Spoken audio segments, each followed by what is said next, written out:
सभी मित्रों को नमस्कार।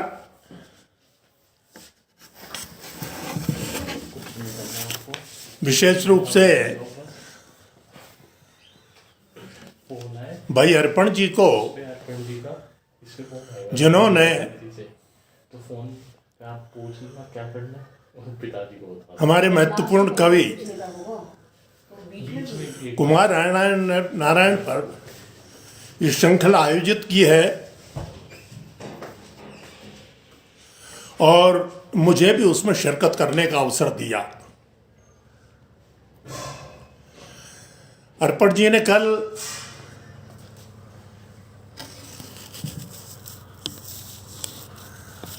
अरे टुक्कू, ये करें फोन सीधा कर लो। हाँ ठीक है ना, सीधा ही है फोन। हाँ। अर्पण जी ने कल इस श्रृंखला का आगाज करते हुए काफी विस्तार के साथ कुंवर नारायण जी के किए धरे का ब्यौरा पेश किया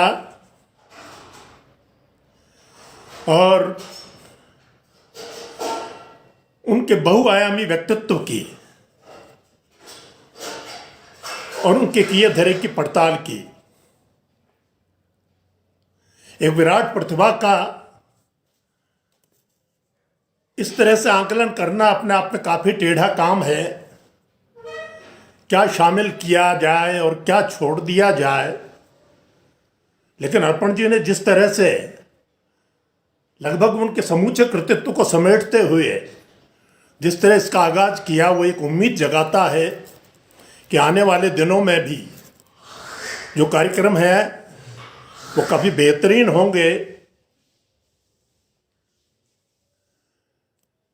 क्योंकि आने वाले दिनों में हमारे कई वो मित्र भी शिरकत करेंगे जिनका कुंवर नारायण जी से लंबा राब्ता रहा, लंबा संवाद रहा। जाहिर है उनके अनुभव और उनके संस्मरण सुनते हुए हम समृद्ध होंगे और इस श्रृंखला के जरिए हमें अपने पुरोधा के कृतित्व के बारे में और विस्तार से जानने का मौका मिलेगा। बहरहाल मैं आपसे पहले मेरी एक टिप्पणी है, कुंवर नारायण जी के कवि का नैतिक विवेक, उसे साझा करूंगा और बाद में उनकी एक कविता कुतुब मीनार का अंतरपाठ भी आपके सामने प्रस्तुत करूंगा। रश्मि पाठक जी, कल्पना जी और भाई गहलोत का बहुत बहुत स्वागत है।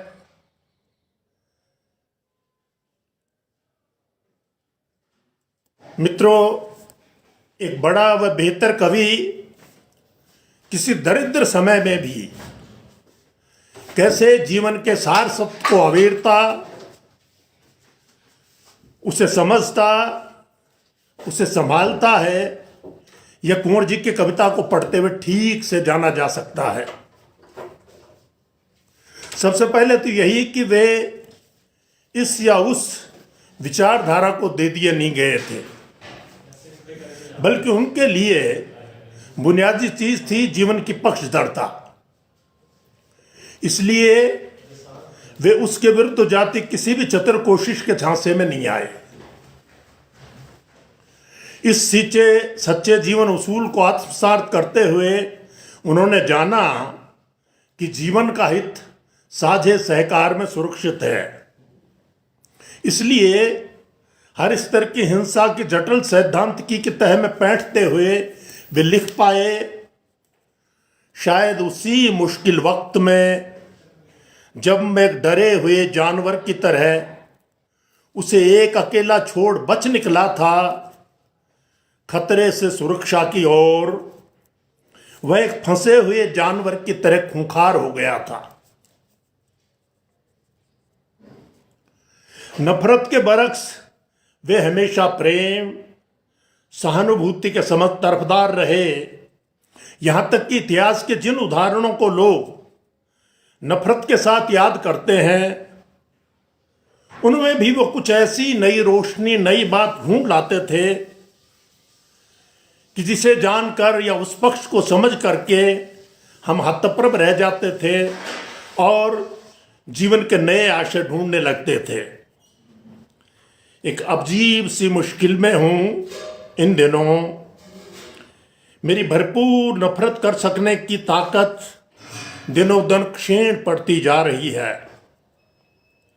अंग्रेजों से नफरत करना चाहता था जिन्होंने 2 सदी हम पर राज किया, तो शेक्सपियर आड़े आ जाते हैं जिनके मुझ पर न जाने कितने एहसान हैं। वे जानते थे कि जीवन का खेल मिलजुल कर ही बेहतर ढंग से खेला जा सकता है, जिसमें कोई जीतता अथवा हारता नहीं, बल्कि अस्तित्व के दोनों धड़े एक साथ चलते हुए कहीं पहुंचते हैं। अस्तित्व की इसी अनुपूरक जीवन क्रिया के तहत कुमार जी का कवि लैंगिक व जीवन के हर स्तर की ऊंच नीच धरातल से मुक्त होकर के मनुष्य के होने को सच्चे अर्थों में चीनता था। दोनों मिलकर खेलते एक खेल जिसमें दोनों जीतते हैं एक साथ। बचा रह जाता है उस खेल का कवित्व और स्त्री पुरुष ऊंच नीच के अभेद में मनुष्य के मुक्त होने का अर्थ। कुल नारायण सदैव एक आत्मसजग रचनाकार की तरह सचेष्ट रहे। हर तरह के अतिवाद से बचते हुए उन्होंने मानवीय विवेक की तरफदारी की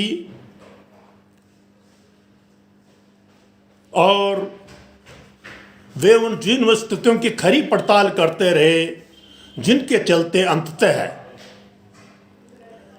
जीवन संघर्ष के नाम पर आदमी को दुस्तर परिस्थितियों में धकेल दिया जाता है। फिर पांव तले रख दी गई है पृथ्वी और मुझे थमा दी गई है एक जिंदगी की लगाम।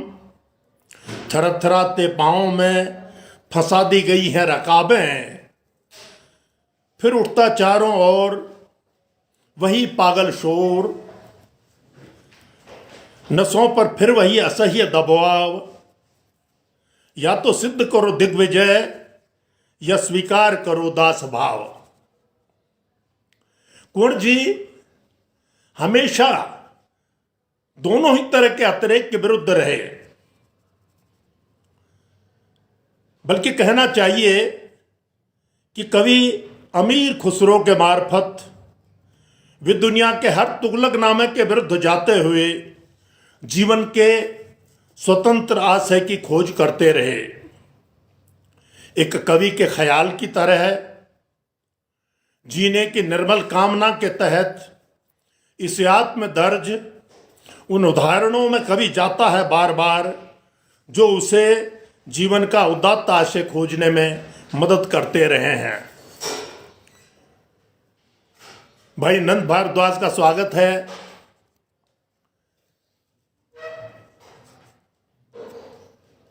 बिल्कुल सच बात है, विचार की पक्षधरता के बिना जीवन का कोई अर्थ नहीं रह जाता है।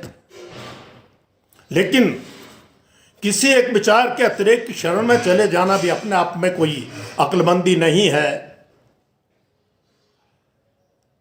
यह तुगलकनामा बस अब और नहीं, बाकी जिंदगी मुझे जीने दो, सुल्तानों के हुक्म की तरह नहीं, एक कवि के ख्यालात की तरह, एक पद्मिनी के सौंदर्य की तरह स्वाभिमानी, एक देवल रानी के प्यार की तरह मासूम, एक गोपाल नायक के संगीत की तरह उदात्त और एक निजामुद्दीन औलिया की तरह पाक।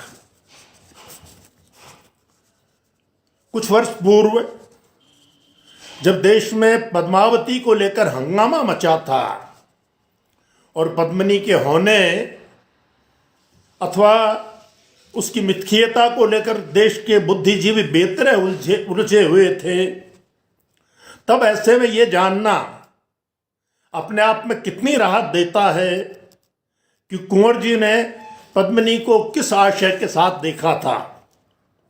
उनके लिए पद्मिनी इतिहास की बजाय सौंदर्य और स्वाभिमान का प्रतीक अधिक थी।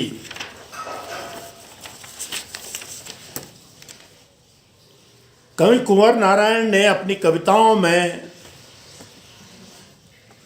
जीवन के उदात्त आशय को न केवल जाना था, बल्कि वे जीवन भर उस गरिमामय होने को अपने जीवन आचरण के जरिए सिद्ध भी करते रहे।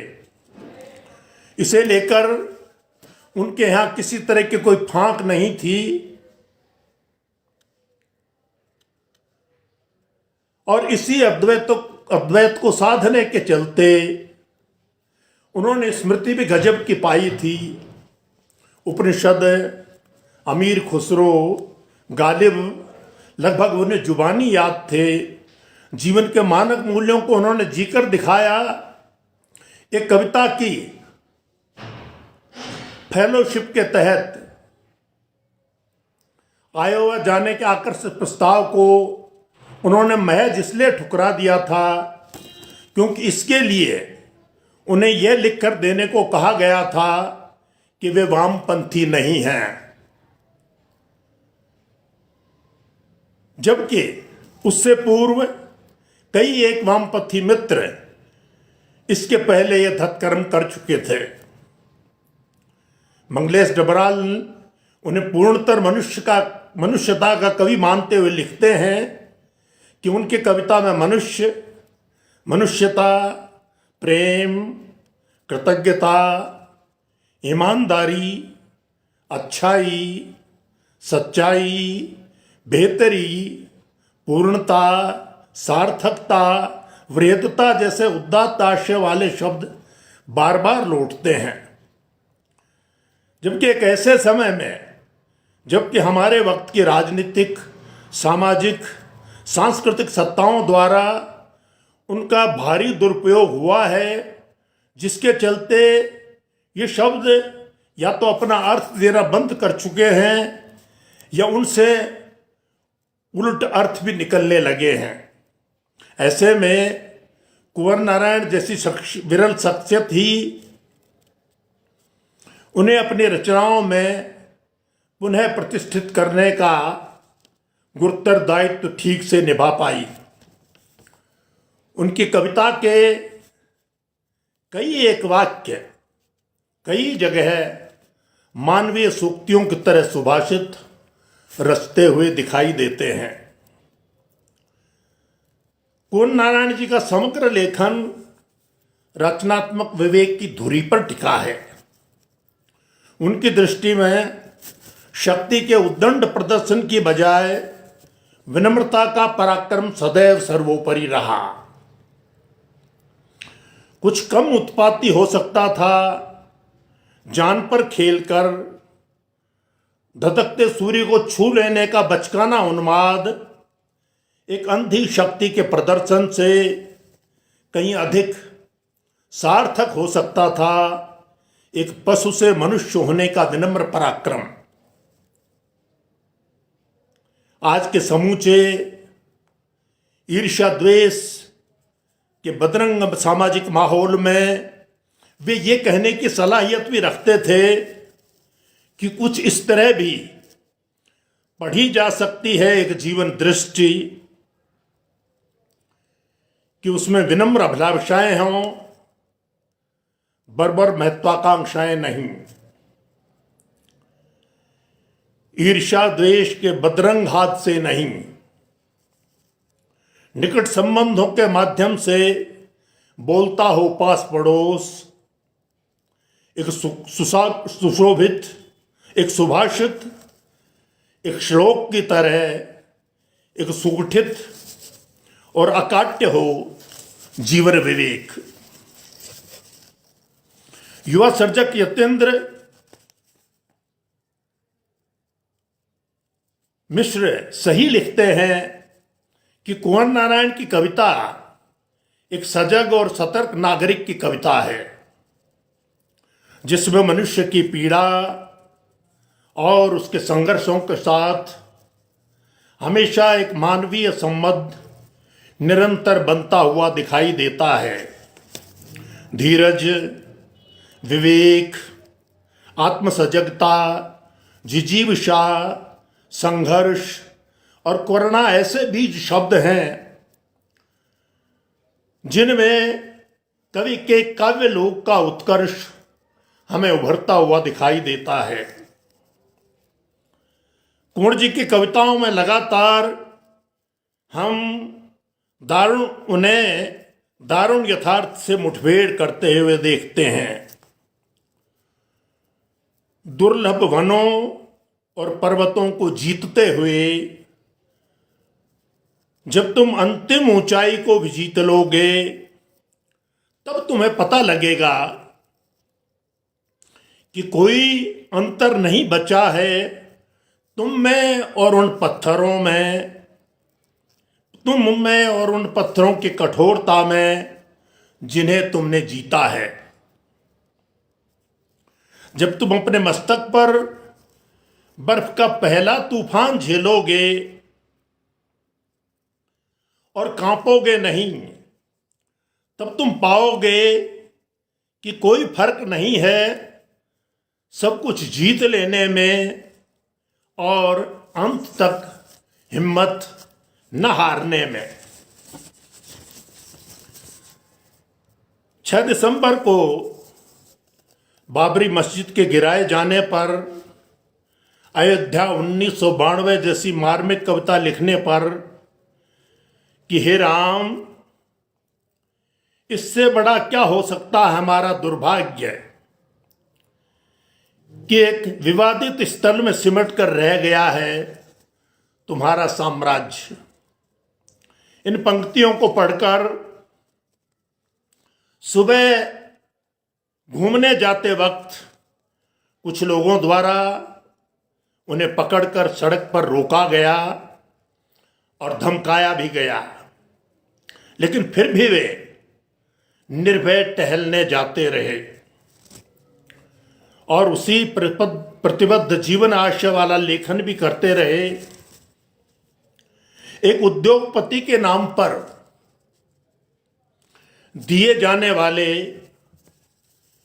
दयावती मोदी शिखर सम्मान को लेने से मना करने के पीछे भी उनका यही नैतिक जीवन विवेक था।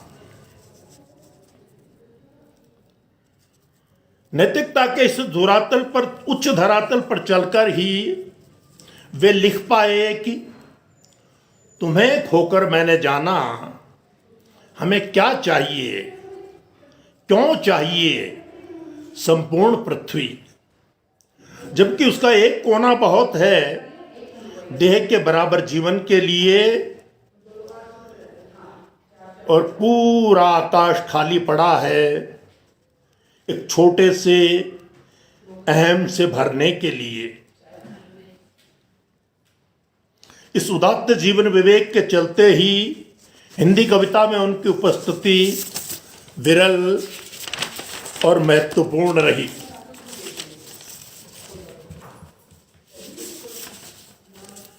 दुनिया के विकट हालात को देखकर उन्होंने भले कभी लिखा हो कि क्या फिर वही होगा जिसका हमें डर है,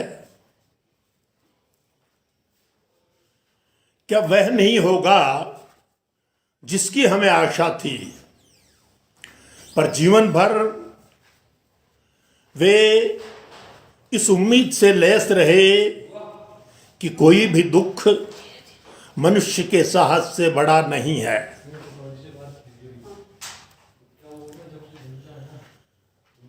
हारा वही जो लड़ा नहीं, और इसे लेकर उनकी निर्भ्रांत समझ थी कि साधारण जन भी,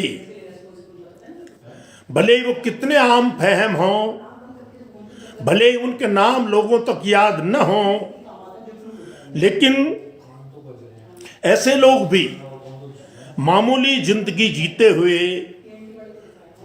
जीवन की गहरी निष्ठा के लिए शहीद होते हुए देखे गए हैं। जो लोग जनता के कवि होने के नाम पर दिन रात कोहराम मचाए हुए हैं, वे समझें कि सच्चे अर्थों में जन कवि जनता की किस शक्ति के विश्वास के बूते हुआ जाता है। अंजना सावी और आदरणीय उदय भानु पांडे जी का बहुत बहुत हृदय से आभार। इस कार्यक्रम को सुनने के लिए मित्रों, जीवन के इसी उदात्त आशय के चलते हुए वे जीवन में इन गलियों से बेदाग गुजर जाने को अच्छा समझते थे, जहां दाग अगर लगे भी तो उसके छींटे कपड़ों पर न हों बल्कि आत्मा पर हों, प्यार के बड़े जख्म की तरह। जाहिर है उनके न भरने में ही वे जीवन की बेहतरी समझते थे, इसीलिए वे अपनी कविता को उस जीवन व्यवहार का पर्याय बनाना चाहते थे जो कहीं कुछ भूल हो, कहीं कुछ चूक हो, कुछ भी लेनी देनी में, तो कभी भी इस तरफ आते जाते हिसाब कर लेना साफ, गलती हो तो कर देना मुआफ, विश्वास बनाए रखना, कभी बंद नहीं होंगे दुनिया में ईमान के खाते। अपनी इस नैतिक पूंजी के चलते ही वे हिंदी के उन विवेकवान कवियों में शामिल हैं जो जीवन की पक्षधरता के क्रम में हमेशा जीवन की सकारात्मक शक्तियों को तरह देते रहे। बल्कि मैं तो यहां तक कहना चाहूंगा कि अपने इसी विश्वास के भरोसे उन्होंने जीवन को होने और एक दिन अनिवार्य रूप से यहां से चले जाने की विरल संधि पर अपना जीवन जिया था। अपनी एक कविता में वे लिखते हैं, दीवार पर ढंगी घड़ी कहती है उठो अब वक्त आ गया। उधर कोने में खड़ी छड़ी कहती है चलो बहुत दूर तक जाना है। यह चल देने का और बहुत दूर तक जाने का मादा कुमार जी के जीवन की विरल पूंजी थी, जो उनके कवि को कई मायने में बेहतर बनाती है। और इसीलिए इस बात में भी उनको भरोसा था कि यदि लौटना भी हुआ तो मैं जीवन के बृहत्तर आशय के साथ लौटूंगा, अब की बार बृहत्तर लौटूंगा। उनकी साकार से निराकार में समाने की सच्ची गहरी आकांक्षा आज के कितने कवियों में बची है। यहीं रहूंगा, इसी मिट्टी में मिलूंगा, इसी पानी में बहूंगा, इसी हवा में सांस लूंगा, इसी आग से खेलूंगा, इन्हीं क्षतिजों पर होता रहूंगा उदय और अस्त, इसी शून्य में दिखूंगा खोजने पर।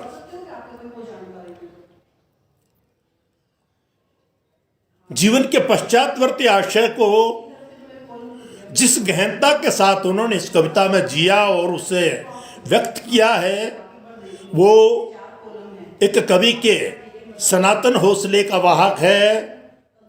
जो लोग अमरत्व की भारतीय अवधारणा को अपने उथले तर्कों के जरिए खारिज करते नहीं आघाते, वे जाने और समझें कि भारतीय मनीषा ने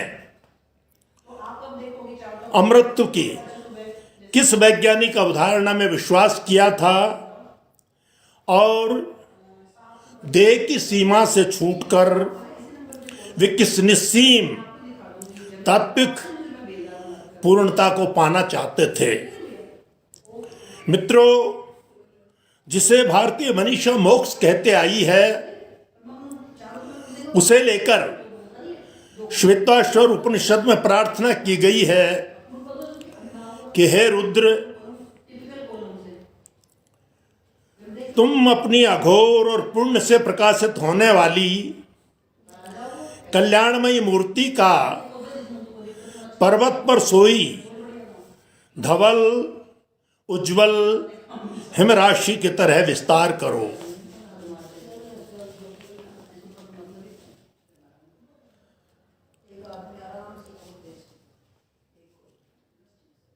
जयश्री राठौड़ और संजीव बख्शी जी का स्वागत है। आपको अच्छा लगे, इससे अधिक मेरा सौभाग्य क्या हो सकता है। तो यहां आकर हम गौर करें कि किस तरह यह सृष्टि तत्व से एक इकाई में और इकाई से एक तत्व में रूपांतरित होती है और वो रूपांतरण ही जीवन में सृष्टि का और फिर मोक्ष का वाहक बनता है। जिस श्वेताश्वर उपनिषद में जिस उज्ज्वल धवल हिमराशि वत हो जाने की कामना भगवान शिव के लिए की गई है, वही सृष्टि का मूलाधार बनती है और विविध प्रकार की वनस्पतियों के साथ जीवन का पोषण करती है, जिसे लेकर के मनीषी राजनीतिज्ञ लोहिया जी ने कभी हिमाच्छादित शिखरों को देखकर शंकराचार्य जी के मार्फत कहा था, एको वशिष्ठ विच्छद शिव केवलोहम। अपने ऐसे महबूब कवि के रहने और होने दोनों को मैं सलाम करते हुए अपनी इस टिप्पणी को समाप्त करता हूँ, क्योंकि स्वास्थ्य इन दिनों थोड़ा ठीक नहीं रहता, इसलिए मैं चाह करके भी इसका पूर्ण उतना विस्तार नहीं कर पाया जितनी मेरी इच्छा थी। अब उनकी एक कविता है कुतुब मीनार, उसको लेकर के और मैंने कभी अंतरपाठ लिखा था। यह अंतरपाठ उनके कवि आशयों को, जीवन आशयों को, जीवन के बृहत्तर आशयों को विस्तार से समझने में हमारी काफी मदद करती है। कविता यूं है, कुतुब मीनार। क्या हम अभी भी उन्हीं नीचाइयों में खड़े हैं जहां ऊंचाइयों का असर होता है? ये 3 पंक्तियां ही अपने आप में मुकम्मल कविता हैं। क्या हम अभी भी उन्हीं नीचाइयों में खड़े हैं जहां ऊंचाइयों का असर पड़ता है? क्या ये सीढ़ियां हमें उस सबसे ऊंची वाली जगह पहुंचा सकती हैं जहां मीनारें खत्म हो जाती हैं और एक मस्तक शुरू होता है ताजपोशी के लिए।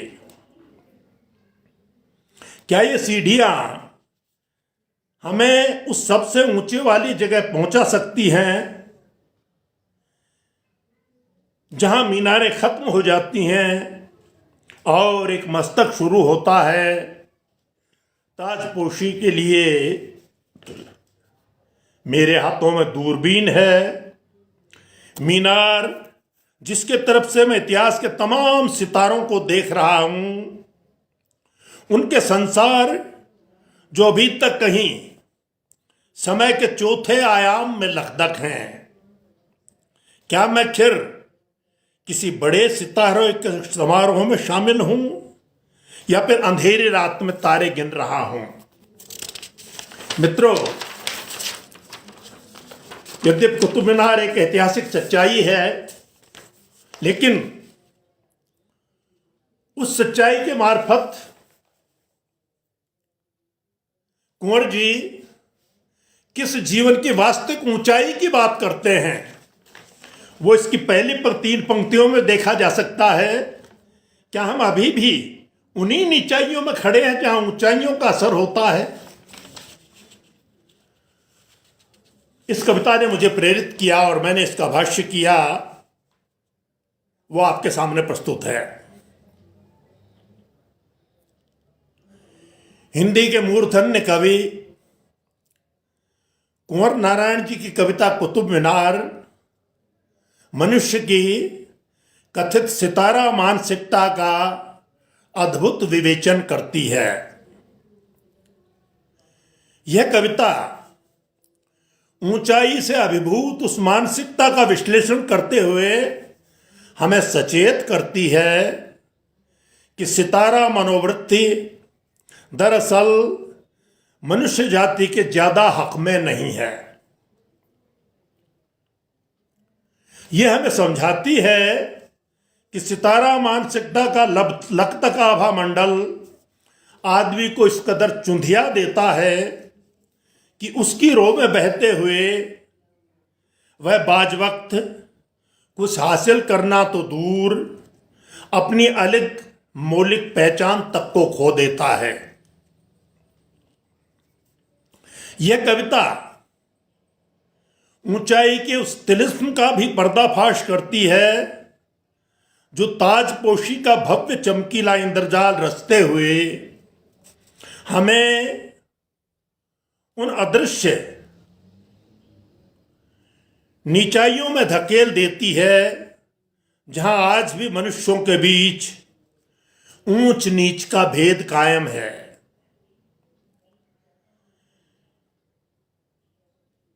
महेंद्र गगन जी, आपका बहुत बहुत आभार।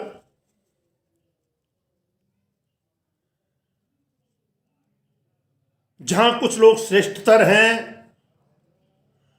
तो बाकी लोग तमाम कमतर हैं। अपने समूचे बितान में जीवन के विषम धरातल का विरोध करती यह कविता ऊंचाई के असर के विरुद्ध हमें आगाह तो करती है, साथ ही परोक्ष रूप से वह हमें समता और विरलता जैसे मूल्यों का समर्थन करते हुए समझ के उस मोड़ पर भी ला खड़ा करती है जहां हम चीजों से बराबरी के कद के साथ सलूक करना सीखते हैं। कविता का आगाज ही अपने आप में एक दुर्लभ और मुकम्मल कविता है। क्या हम अभी भी उन्हीं नीचाइयों में खड़े हैं जहां ऊंचाइयों का असर पड़ता है? यदि हम भारत के संदर्भ में बात करें तो क्या आजादी के 70 वर्षों बाद भी, मैंने जब टिप्पणी लिखी उस समय 70 साल ही हुए थे, क्षमा चाहूंगा, आज आपकी तमाम प्रगतिशील अवधारणाओं वैज्ञानिक उपलब्धियों के बावजूद क्या हम सोच, चिंतन मनन, आचार विचार, जीवन व्यवहार और दर्शन के उसी निम्न धरातल पर खड़े हैं जहां ऊंचाइयों का असर पड़ता है। अर्थात किसी की उपलब्धि से अभिभूत होकर के हम आज भी अपने को छोटा और कमतर क्यों महसूस करते हैं। संस्कृत में एक शब्द है शूद्र, जिसको लेकर के और न जाने कितना वितंडा खड़ा किया गया है, और जाहिर है उस शब्द के हमारी सामाजिक उस पर भी बड़े असर पड़े हैं। लेकिन संस्कृत में शूद्र शब्द की जो व्याख्या की गई है वो ये है, आशुद्रवते इति शूद्रा, अर्थात जो बहुत जल्दी द्रवित हो जाए, प्रभावित हो जाए, वह शूद्र है। अर्थात शूद्र वह व्यक्ति है जो किसी अदना से असर से मुतासिर होकर के तत्काल आह वाह करने लगता है। जाहिर है ऐसा करना न परिपक्व मानसिकता का द्योतक है और न ही कोई बड़ी बात है। किसी के वैशिष्ट को स्वीकार करना बेशक अच्छी बात है, पर दूसरे के महत्व के सामने अपने आप को अकिंचन महसूस करना हरगिज अच्छी स्थिति नहीं है। क्योंकि यह मान्यता कुछ खास और बाकी आम तमाम जैसी गलत अवधारणा पर आधारित है। हम खुली दृष्टि से देखें तो सृष्टि में ऐसा नहीं है।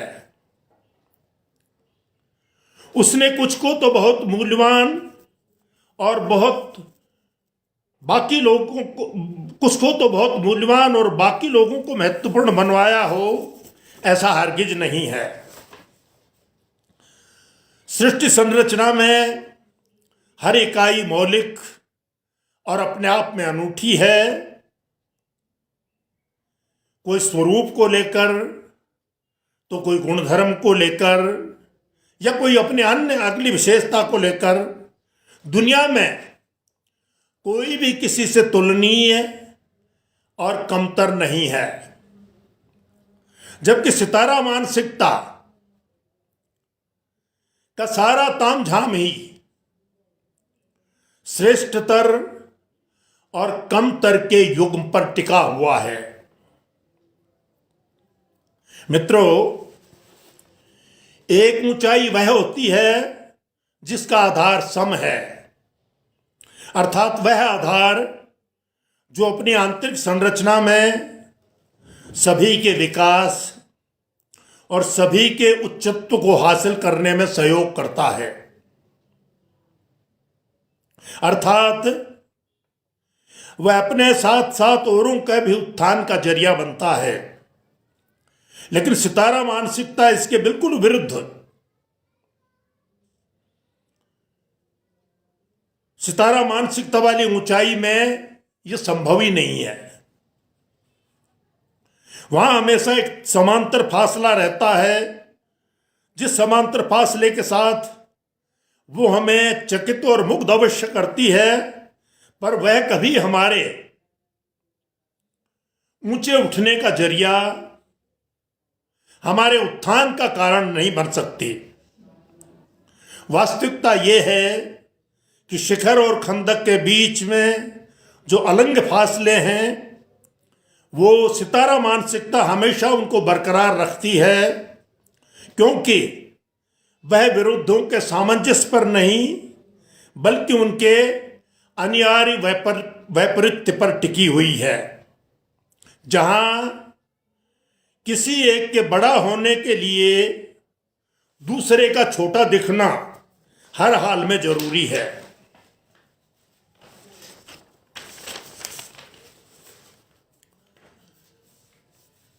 कुतुब मीनार के संदर्भ में शिखर तक पहुंचने के साधन के रूप में कभी सीढ़ियों की बात करते हुए अपनी इस विषय मंशा से जुड़ा मूल सवाल पूछता है कि क्या ये सीढ़ियां हमें उस सबसे ऊंचे जगह वाली पहुंचा सकती हैं ताजपोशी के लिए। गौर करें, सबसे ऊंचे वाली जगह पर पहुंचने के तलब वह स्थिति है जिसे अज्ञे ने कभी सीधे तनकर खड़े तरु का शिखर कहा था।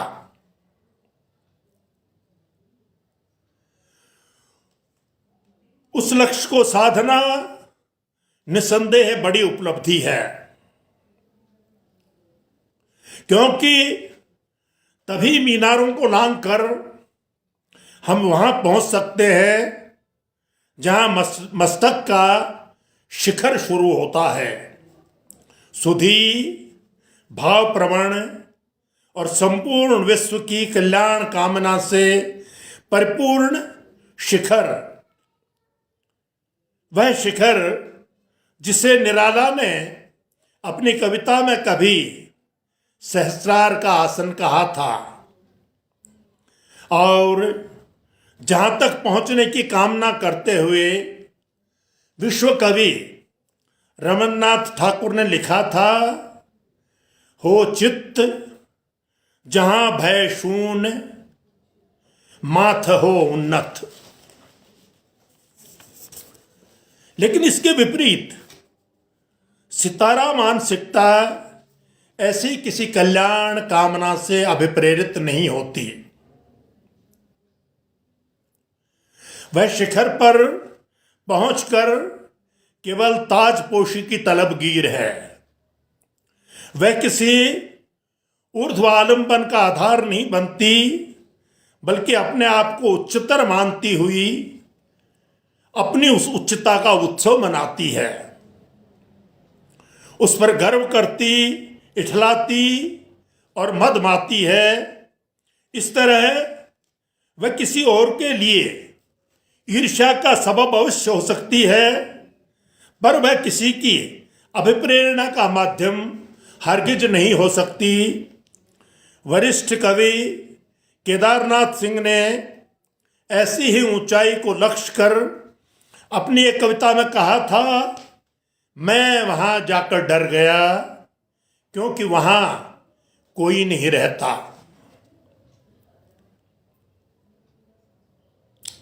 तीसरे अनुच्छेद में कवि कहता है कि मेरे हाथों में दूरबीन है, और उस दूरबीन के मार्फत वह मीनार के एक तरफ से इतिहास में दर्ज तमाम सितारा संसारों को देख रहा है जो समय के चौथे आयाम से लकदक हैं। सितारा मानसिकता चीजों को अक्सर अपने संपूर्ण आयाम में नहीं दिखाती। हमारे सामने उसका केवल चमकीला वर्तमान होता है। जाहिर है, ऐसी चकाचौंध में हमारा देखना भी एक तरफाई होगा। मीनार के एक तरफ से अर्थात आधा अधूरा और बाज वक्त गलत भी। द्वितीय विश्व युद्ध के दौरान जर्मनी विश्व के अग्रणी देशों में था। ज्ञान, विज्ञान, धर्म, दर्शन, भौतिक समृद्धि जैसे सभी क्षेत्रों में पूरी दुनिया में उसकी तूती बोलती थी।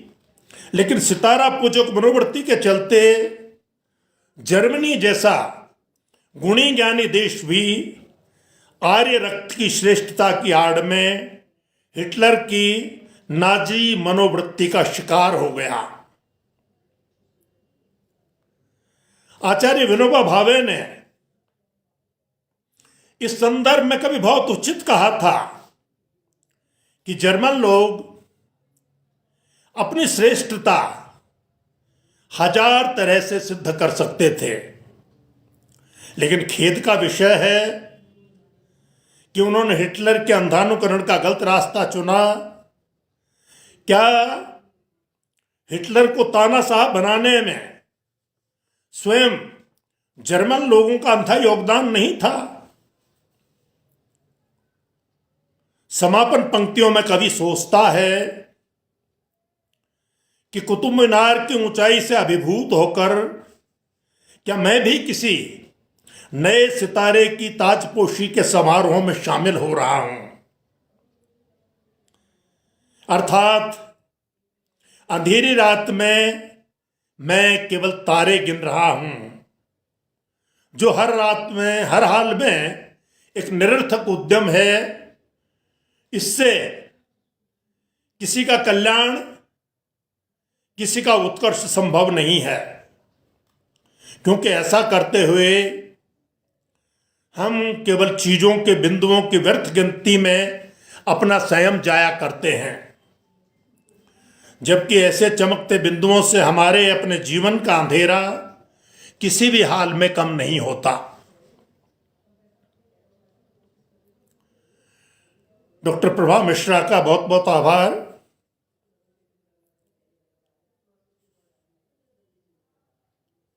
क्योंकि ऐसे चमकते बिंदुओं से हमारे अपने जीवन का अंधेरा किसी भी हालात में कम नहीं होता। अपने नीचाइयों में गारत हम केवल उन चमकते बिंदुओं के साक्षी मात्र होते हैं। कुंवर नारायण जी सच्चे अर्थों में आत्मोत्सुक और गहरे दार्शनिक कवि हैं। वे अपने होने को उस स्थिति में खोजते हैं जहां हमारे वैशिष्ट्य के साथ दूसरों की विरलता भी उसी तरह दैदीप्यमान है। कुतुब मीनार के बहाने कवि अपने मनोआशय का बखान करते हुए उन कई प्रगतिशील कविताओं से सर्वथा भिन्न है, जिनमें ताजमहल की आइडियोलॉजी के नाम पर तो काफी कुछ है, लेकिन उसमें बस ताज के असीम सौंदर्य और उसके विरल वैशिष्ट्य को दरकिनार कर दिया गया है। तो मित्रों, ये कुंवर जी की कविता कुतुब मीनार का अंतर्पाठ था। मैं आपका आभारी हूं कि आपने मेरी टिप्पणी और अंतर्पाठ को सुना, सराहा भी। आपका पुनः बहुत बहुत आभार। अब मैं विदा लेता हूं।